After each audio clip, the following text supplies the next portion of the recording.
السلام علیکم ورحمۃ اللہ وبرکاتہ۔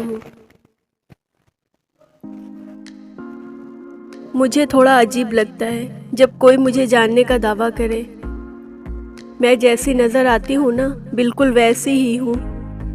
مجھے نہیں یاد کہ اپنی زندگی میں اب تک کسی کے سامنے مکمل ظاہر ہوئی ہوں گی۔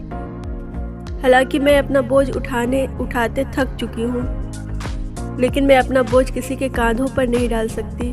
شاید میں ایسا چاہتی ہی نہیں۔ میں خود کو ظاہر نہیں کرنا چاہتی، اور یہی وجہ ہے کہ میں دوستیاں اور تعلقات نہیں بناتی۔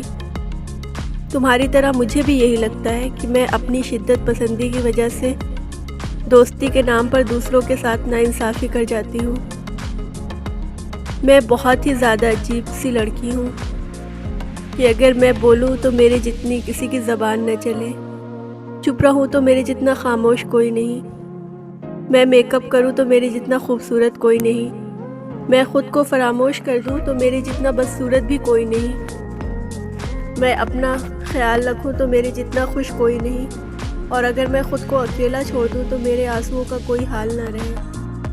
میں اخلاق میں سب سے اچھی ہوں، مگر میرے جتنا بدتمیز بھی کوئی نہیں، میں رشتہ نبھاؤں تو میرے جیسا دوست کوئی نہیں، اکیلے رہنا چاہوں تو مہینوں کسی سے بات نہ کروں۔ میں ایک خوددار لڑکی ہوں، میں ایک سمندر سی لڑکی ہوں۔ میں اپنی دھن میں چلتی ہوں، رشتے ناطے اپنے سارے دل کے قریب رکھتی ہوں۔ میں لوگوں کی باتوں کو دل سے نہیں لگاتی، جو وقت ملے چند لمحوں کا خود ہی کھو جاتی ہوں۔ محبت کے تقاضوں کو میں دل سے پورا کرتی ہوں، اور دل سے اتر جائے اسے خود سے دور بھی رکھتی ہوں۔ تنہائی کے ساتھی ہوں، میں اکثر تنہائی میں رہتی ہوں، شور غل سے اکثر اتراتی ہوں۔ اگر دل جو ٹوٹ جائے تو میں خود ہی جوڑ لیتی ہوں، درد لیے نہیں پھرتی۔ میں ایک خوددار لڑکی ہوں۔ مجھے لوگوں سے تعلقات بناتے ہوئے خوف آتا ہے، کیونکہ میں ان لوگوں میں سے ہوں جو مر جانے کی حد تک نبھاتے ہیں۔ اس میں تھوڑی بہت تکلیف ہی کیوں نہ ہو، لیکن اس کے باوجود بھی کوئی قدر نہ کرے تو معاف کر دیتی ہوں، مل بھی لیتی ہوں، رشتے بھی قائم رکھتی ہوں۔ توڑتی نہیں ہوں، لیکن پہلے والا مقام نہیں دیتی۔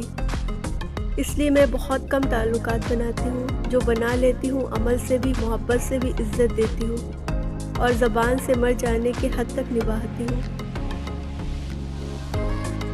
اللہ نے ایسا دل بنایا ہے میرا، کسی کو روتے ہوئے دیکھ لوں تو خود بھی رونے لگ جاؤں۔ اپنی دعاؤں میں پوری دنیا کو شامل کر لینا۔ سائرن بجاتی، ساتھ سے گزرتی ایمبولینس میں پڑے انجان انسان کے درد کو محسوس کر کے اداس ہو جانا۔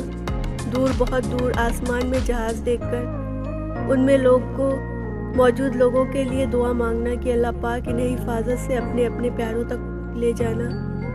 تم جانتی ہو نا، یہ جب ایسے دلوں کو چوٹ ملتی ہے تو کیا ہوتا ہے، دل خالی ہو جاتے ہیں۔